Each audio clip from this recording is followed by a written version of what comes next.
Hi everybody.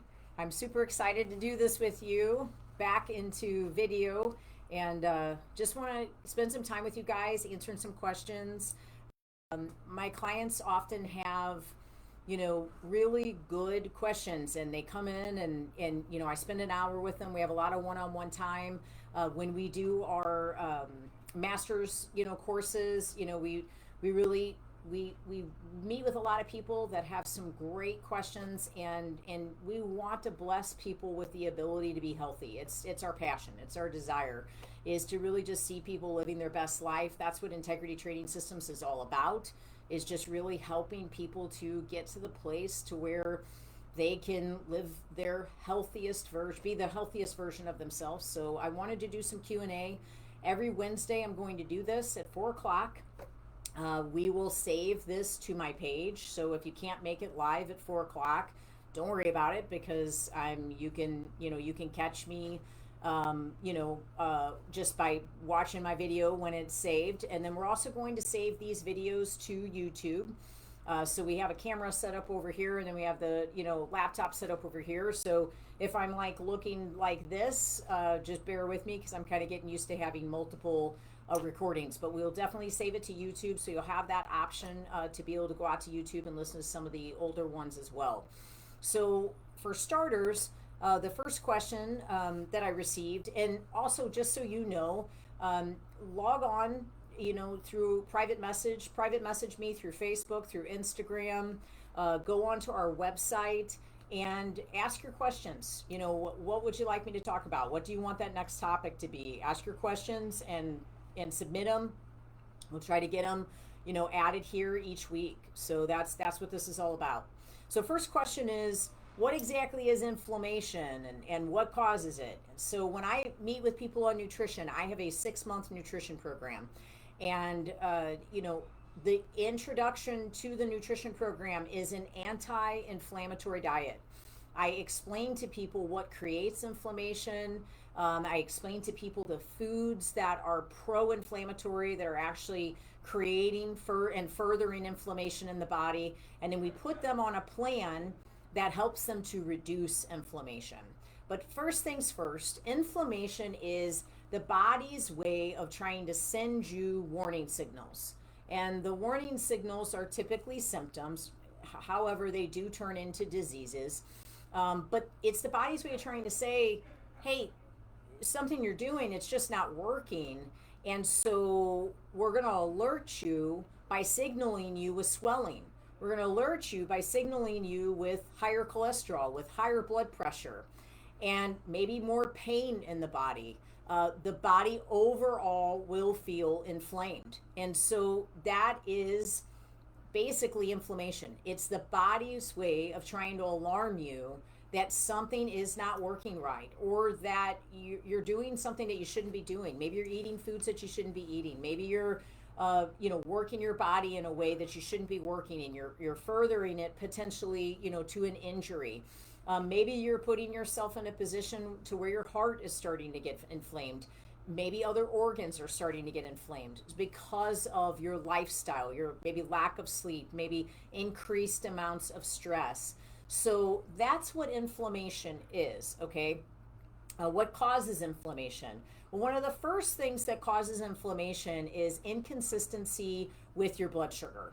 Okay, so a blood sugar that increases rapidly and a blood sugar that decreases rapidly is going to cause inflammation on the body, because every time we spike our blood sugar, it's as if someone sticks a gun in your mouth and they shoot that gun off, and the bullet is bouncing around inside your body like a pinball, basically. And it's setting you up to where you are more or less multiple times a day with those blood sugar spikes, creating an inflammatory response in the body. It's like that pinball is bruising you on the inside, and it's causing your body to draw fluid.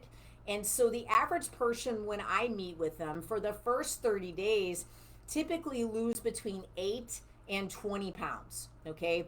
Now, I don't consider that weight to be body fat. I consider that weight to be water weight.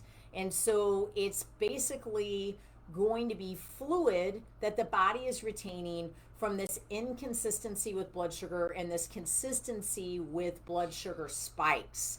So when we eat a meal that is not well balanced and it's primarily carbohydrates, starchy carbohydrates, sugars, anything that rapidly increases blood sugar, we open the door to one of those insulin spikes. And at the top part, the biggest point of that insulin spike, that is when we are going to create inflammation in the body. Now, the other way we create inflammation in the body is by consuming pro-inflammatory foods.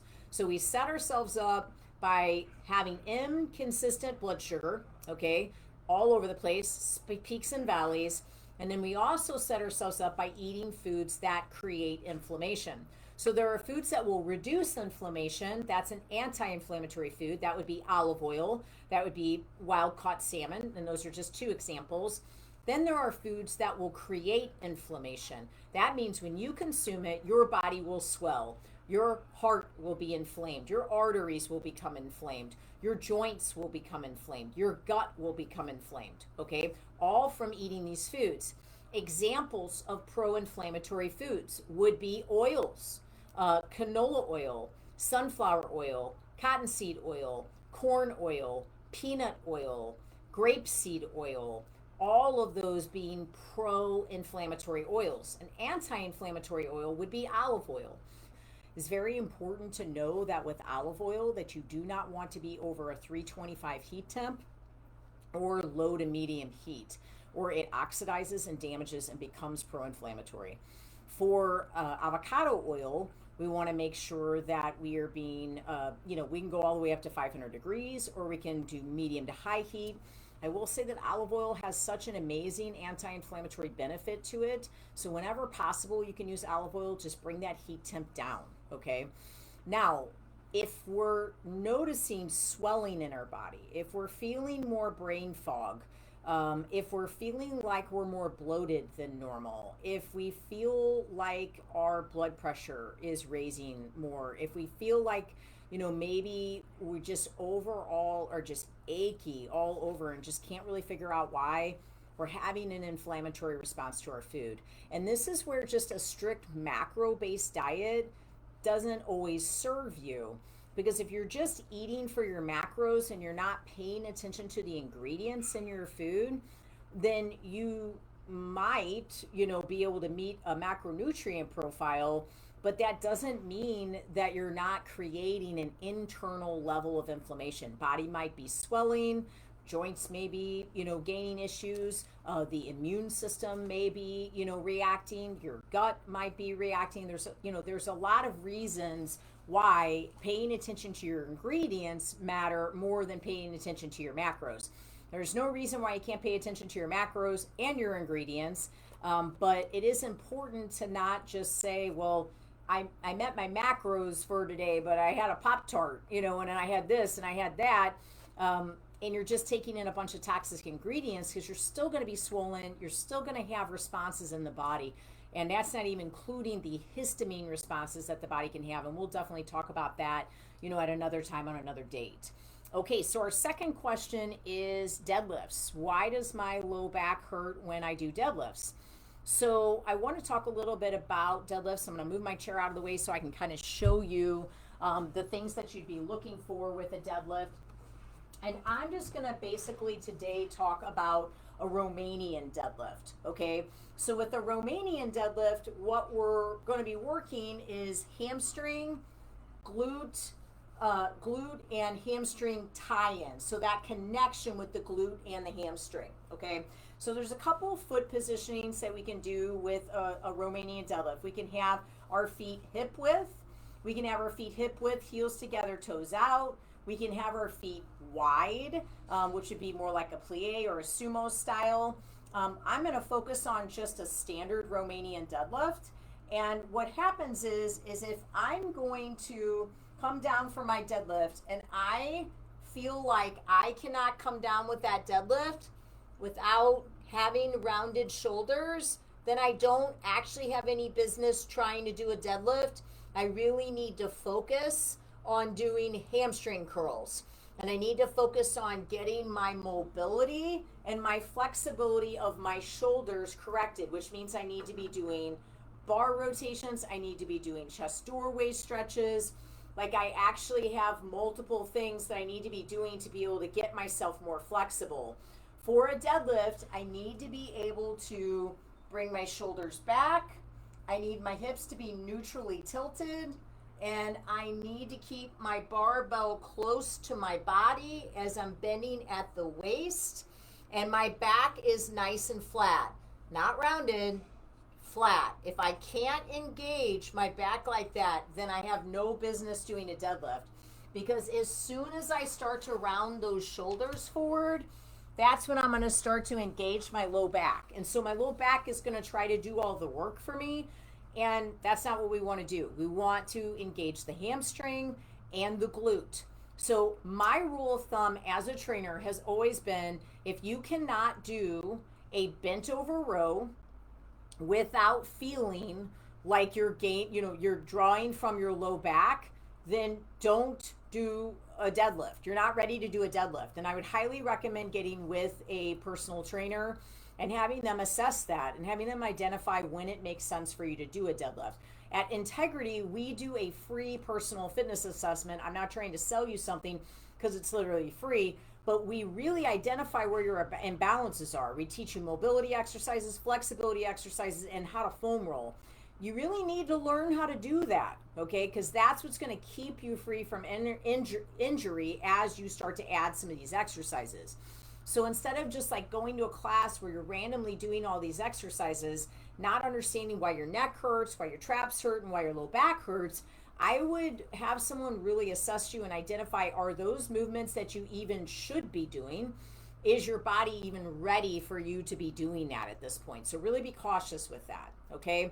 Now, first question was inflammation. What exactly is inflammation and what causes it? Second question was, why does my low back hurt when I do deadlifts?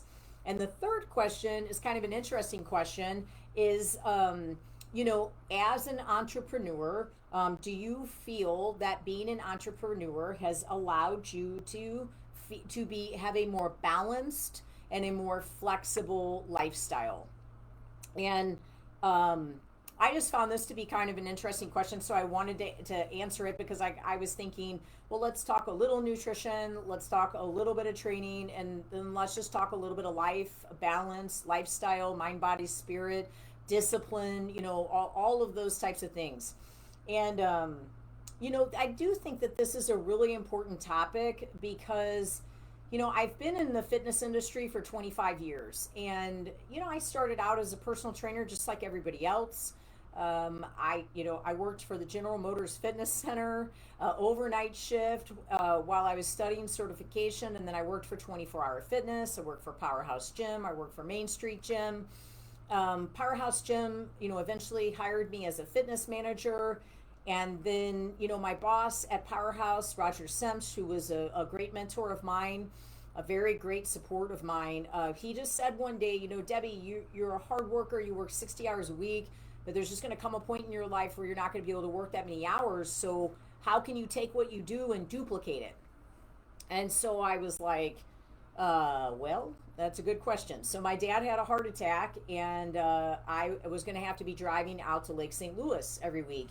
And so I went out to Rhino Fitness in Wentzville, and I went to the owners and I asked them if I could pay them to allow me to train people on Sundays while I was with my parents. Because if I was going to drive all the way out there, I was going to try to make enough money, because I was starting to buy all my parents' groceries and prep all their food for them, because my dad had a heart attack and I needed to try to support them. And so I worked on Sundays. I worked 7 days a week, but I started working on Sundays out there in Wentzville. And I realized that the personal training department at that gym was averaging between $5,000 and $10,000 a month. And I knew that they could be doing more than that, but I don't think anyone had really poured into the trainers there, really tried to develop the trainers, really tried to teach them or coach them a new way. And I had an assessment that I did that was a very successful assessment. It's the assessment we do here at Integrity. And so I just asked the owners if they maybe wanted some help for me to work with their trainers and try to develop their trainers and try to provide an increase for their personal training revenue. And they agreed. And so when I left Rhino Fitness, they were doing close to $30,000 a month in personal training. And then moved over to Lake St. Louis and assisted that gym, moved into a gym in O'Fallon and hired trainers and managed trainers there. Moved into a gym in Ladue, hired and managed trainers there, and then also was still managing the trainers at Powerhouse. So at one point I was managing trainers in 5 different gyms. So I worked for myself, but I was paid by the gyms. The gyms paid the rent. The gyms paid the utilities. The gyms paid all the bills. I just did the work and I got paid from the gym. It was a pretty great setup. I made good money and I was able to help a lot of people, and I was able to coach a lot of trainers and instruct a lot of trainers on how to become a great trainer. And then I watched them help other people. So I was helping people one-on-one, but yet they were learning how to help people one-on-one. It was a very rewarding experience. And then what happened was, over the years, the trainers would come to me and just say, the owner of the gym is flirting with my client. The owner of the gym doesn't keep the gym clean. The owner of the gym, is eating a piece of pizza and checking out my client that needs to lose 100 pounds. And they're just really getting frustrated. And so, trainers that I'd spent hours upon hours upon hours of training, basically just said, we want to work for you. We believe in your mission, but we don't want to work it under these, morals and ethics. And so it was a big decision, but there was a gym that had sat empty for 3 years. So I made a decision to take over that gym. Kept the contract with the Ritz-Carlton in Clayton. I established a contract with the Ritz-Carlton in Clayton, moved my Ladue location over to the Ritz-Carlton, and I just pay the Ritz-Carlton to allow my trainers to train there, and was able to maintain those clients and that clientele, and then open this location here. And it was the hardest thing I've ever done. I went from making 5 incomes to making no income, and I didn't take a paycheck for 5 years. And during that 5 years, I had a lot of people that made it seem like I was a money-driven person, and they didn't even know I wasn't making any money. A lot of people talk about you, when you're trying to do something different from what they're doing. A lot of people talk bad about you. So one thing I will tell you is, if you're trying to be an entrepreneur, you better have thick skin, because there are going to be a lot of people that are going to badmouth you. And you just have to find a way to be okay with that. I don't care how many people you help. I don't care how much you help them. You can help the people that badmouth you.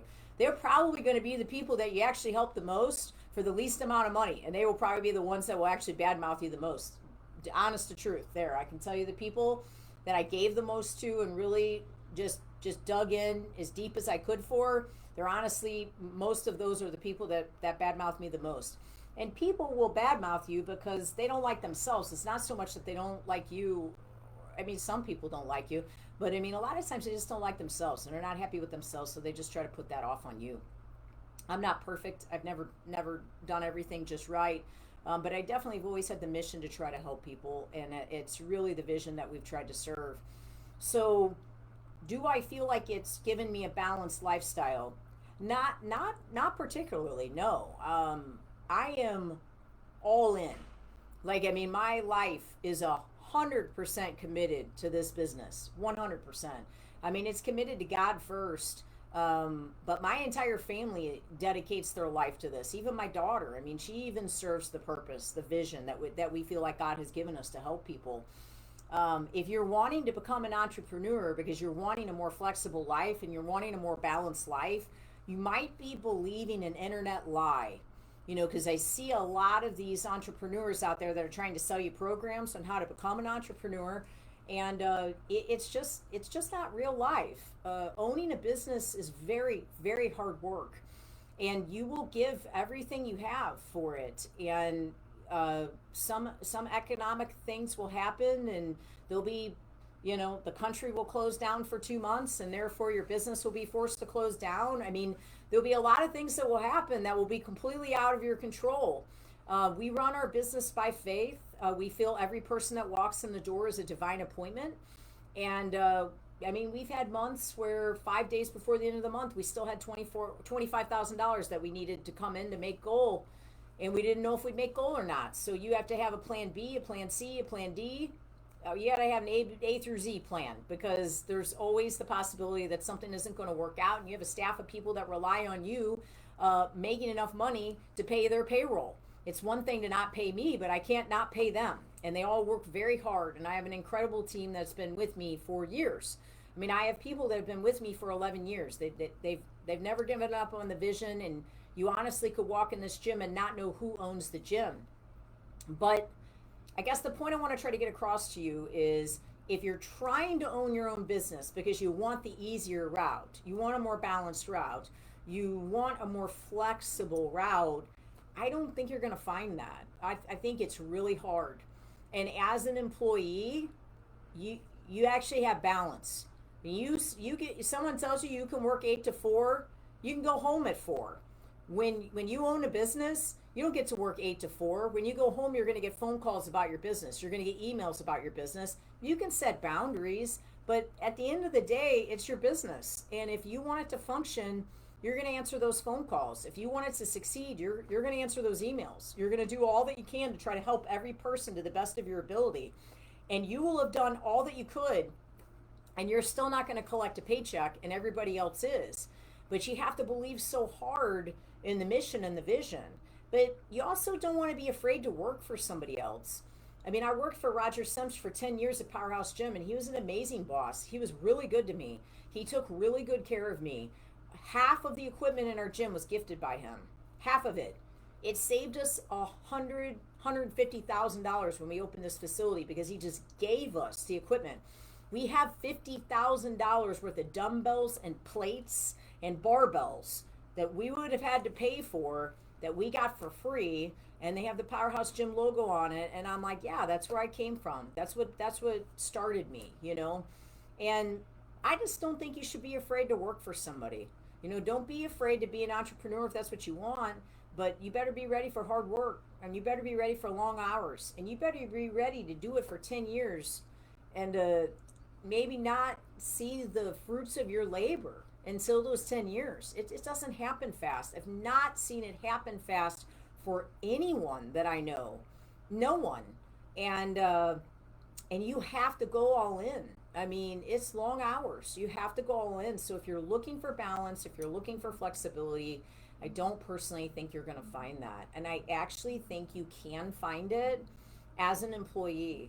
You know, I have trainers that they make their own schedule. They decide when they're going to be in here. Now, they're required to work 2 evenings, and they're required to work 2 early mornings. But they decide what days they're going to work evenings. They decide what days they're going to work mornings. They can work it around their kids' schedule. They can work it around their husband's schedule, their wife's schedule. You know, they decide when they're going to get their workout in. They can build their framework of their day so that they can work out from 12 to 2 every single day. I can't do that. I mean, if somebody needs me, or if I need to be somewhere, I have to be somewhere. If my place is flooding, if my bathroom is leaking, if something's going on, I don't care what I have going on personally. I have to be here. So you just want to maybe, you know, evaluate all aspects of that, because there's a lot more to it than the glam. And the glam doesn't come for a very, very long time. I mean, a very long time. I made a lot more money with what I did before than what I do now, but it is so fulfilling to do what I do now, because we have the cross in our logo. We can minister to people, we can help people, we are trying to save and change lives here, and it's just so important, so important. So I hope that helps you. I hope the answering all these questions has helped you. It's really been a blessing being with you guys, and I look forward to seeing you next week, Wednesday at 4 o'clock for Q&A. God bless you.